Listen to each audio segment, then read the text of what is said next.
Here's the deal, I'll skip a long intro as long as you subscribe right now. Deal? Alright, let's just hop into it.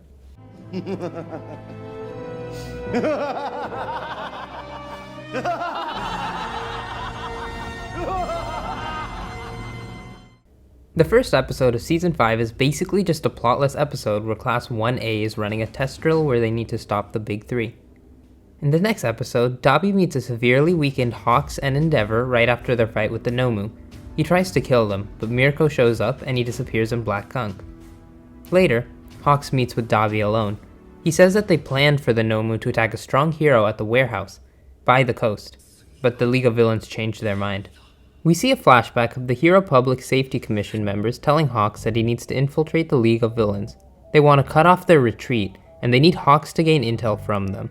Because Hawks grew up with the Commission, he agrees. Endeavor tells Hawks that he thinks that this wasn't a coincidence that they were attacked on the exact same day they arrived, and to be careful. Endeavor then meets his family for dinner, but they're extremely hostile. Natsuo leaves almost immediately, and Todoroki tells his father that he can't forgive him right away. He says he plans to stay to see what will happen next. In UA, Deco goes to sleep after training. He dreams about the previous One-for-All users and All-for-One. All-for-One is trying to convince his brother, the original One-for-All user, to accept a quirk and shows him a demonstration of switching two quirks. The people are extremely grateful, but his brother calls him out for trying to build an army. Deku watches All-for-One force powers into his younger brother, when he tells Deku to be careful because they're long past the singularity point. Deku wakes up, shattering his window. In the morning, he tells All Might about his dream, who's surprised that the original spoke to him directly. All Might and the rest of the predecessors have had the same dream before, but he never spoke to them directly. He calls the apparitions vestiges, saying that their only intention is to help Deku. While Class 1A is warming up for training, Bakugo shows up in an updated suit with the heat generator. Deku also shows off his new gloves, made by Mei Hatsume.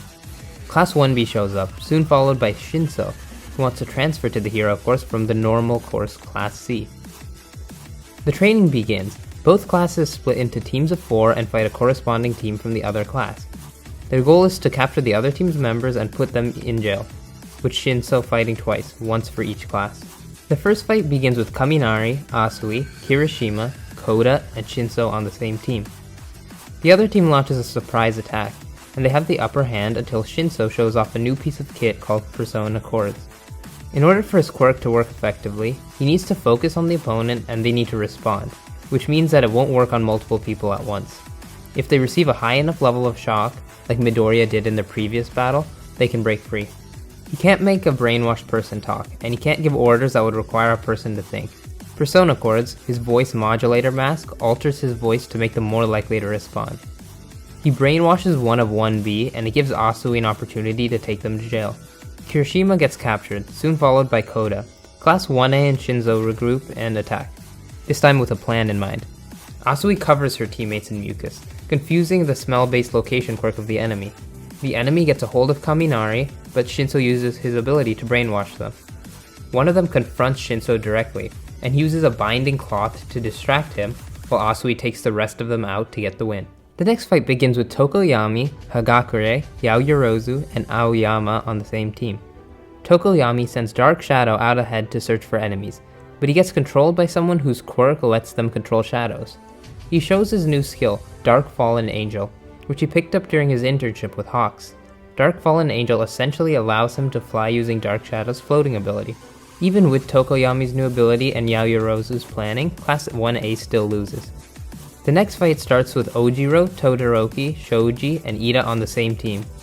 Class 1B is winning until Ida shows off his new skill, Recipro Turbo, where he tunes his engines to increase his time limit for max speed.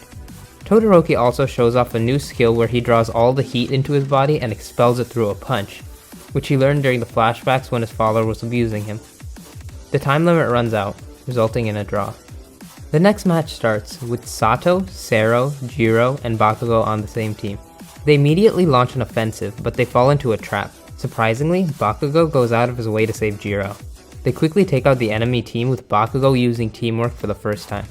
The final match begins with Mineta, Ashido, Uraraka, and Midoriya on the same team against Shinso and Class 1B. We see All For One say that he can hear his brother's voice, before All Might gets a call from Gran Torino about Midoriya. He tells All Might that his predecessor was told by one of them that the time for something had not come yet. The training continues. Class 1B sets a trap for Deku and goes after the other three. Monoma insults Bakugo, so Deku gets angry and unleashes a new power which he can't control. He goes on a rampage until Uraraka tells Shinso to brainwash him. When he gets brainwashed, he gets yet another vision of the vestiges. One of his predecessors tells him that they're trying to help him, so he needs to work harder to control it. The new ability was his old quirk, and he explains that the predecessor's quirk factors mix in with the core of One for All, which is still growing. Because Deku wanted to capture Shinso, it manifested the quirk Black Whip. The quirks respond to anger, so it's important for Deku to learn to control his heart and master the remaining 6 he has yet to manifest to complete All for One. He wakes up and realizes he hurt Uraraka, and is attacked by Monoma. The rest of the fighters show up and Deku decides to fight Shinso quirkless, but he controls his heart and activates Black Whip once again, this time in control of himself. It disappears in a second because his body can't handle it, but his teams manage to capture all the enemies and win. During the critique, the teachers tell the class that Shinso made it into the hero course, but which class has yet to be decided. Later, Deku, Bakugo, and All Might are trying to activate Black Whip, but they can't get it to come out, so they attend a dinner with both Class 1A and 1B. Deku and Monoma meet Mirio and Eri, and Monoma tries to copy Eri's quirk, but it doesn't work. In the evening, Todoroki and Bakugo get their provisional license, and they run into a group of thieves. They easily take them down and return the stolen goods. In the evening, Todoroki and Bakugo find out that they went viral in a video of them saving citizens, so they're interviewed by a news reporter. They cut out Bakugo's answers out of the video. Meanwhile, in Dekia City we see a bloody Shigaraki cause a huge explosion and laugh. Deku watches a news report of the incident 9 days later, where they say that the public is hoping for more heroes to help out. This leads the teachers to hold a media practicum, where they teach the students how to behave like heroes. They do mock interviews, and Deku tries to show off Black Whip as a signature move, and only a wisp comes out, which greatly pleases Deku. The school decides to restart the hero internships as an order from the commission, saying that the heroes are understaffed. The students are deciding whom to intern with when Eri shows up. They spend the rest of the night celebrating Christmas. Hawks is on the phone with Dabi when Dabi gives Hawks one last chance to prove his loyalty to the League of Villains and the anti-establishment cause. Dabi tells Hawks to bring any hero besides Endeavor. After the call, Hawks reports back to the Public Safety Commission, saying that Dabi still doesn't trust him. Because his conversations will likely be monitored from now on, he asks the commission to send every communication in code, and flies to meet a newly recovered Best Jeanist. He then flies back to his headquarters, and an off-camera man appears, and explains how he implanted micro-devices into Hawks to monitor everything he does. Now that Deku moved home from the dorm system, he tells his mother about Eri. He shows a letter she sent him, and his mother cries tears of joy. She tells him how proud she is of him, and he leaves for his internship. He's joined by Bakugo and Todoroki as they meet Endeavor, the leader for their internship. Endeavor says that he didn't want to accept Deku and Bakugo, but only did it because Todoroki requested.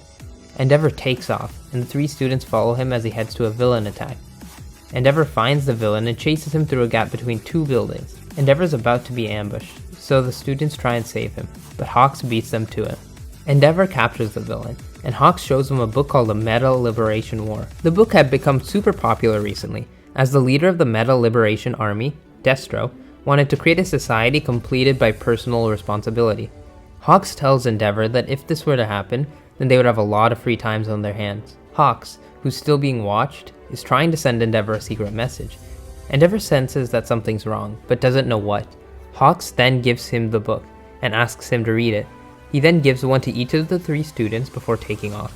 The students reach Endeavor's headquarters, where they meet the rest of his team while Endeavor reads the book. Endeavor figures out the code, which says, "The enemy is the Liberation Army. They number in over 100,000. In 4 months, to action. Before that, I'll send a signal. In case of failure, more manpower." Endeavor figures out that the hero work studies are just an insurance policy for if the older heroes fail.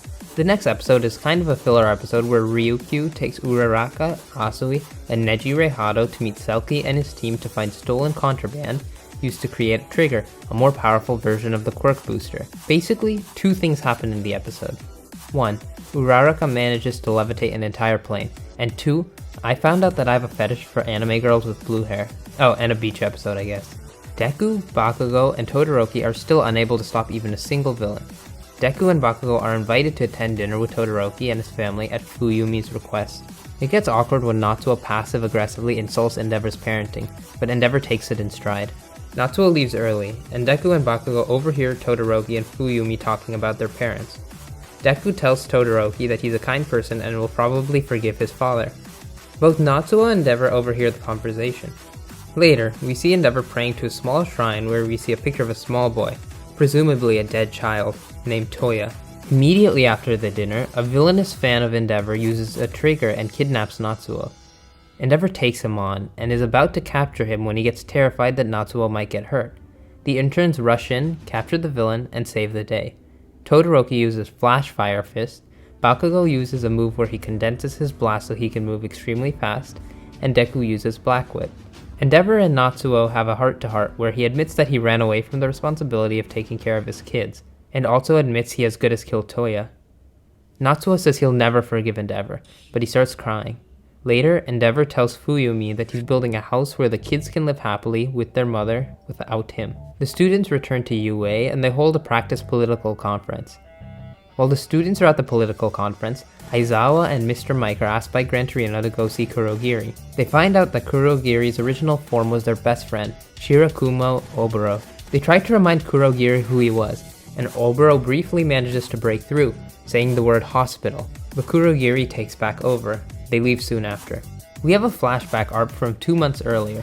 The League of Villains approach Gigantomachia, trying to get him to join their cause. Because Gigantomachia is extremely loyal to All For One, he refuses to follow anyone who isn't insanely strong, so he attacks Shigaraki. They're saved by Dr. Kyudai Garaki, an expert of quirks and an intense follower of All For One. Garaki uses a teleportation quirk to transport them to his base, and tells Shigaraki that he will give him power so long as he can prove himself.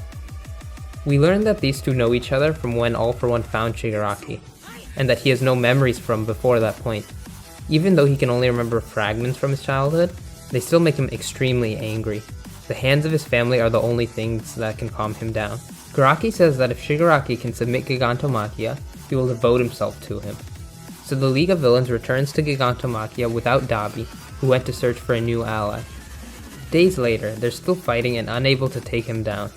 Shigaraki can't even rest properly, because the Gigantomachia can track him anywhere. They get a call from an associate named Giran, except he's held hostage by Redestro, the supreme leader of the Meta Liberation Army. He says that in order to get him back, they must go to Dekia City. The League of Villains know it's a trap, and that they have a couple hours until Gigantomachia wakes up, so they plan to sack Gigantomachia on them. When they arrive in Dekia City, they're attacked by the Liberation Army. Multiple developments occur, so I'll try to condense it as much as possible.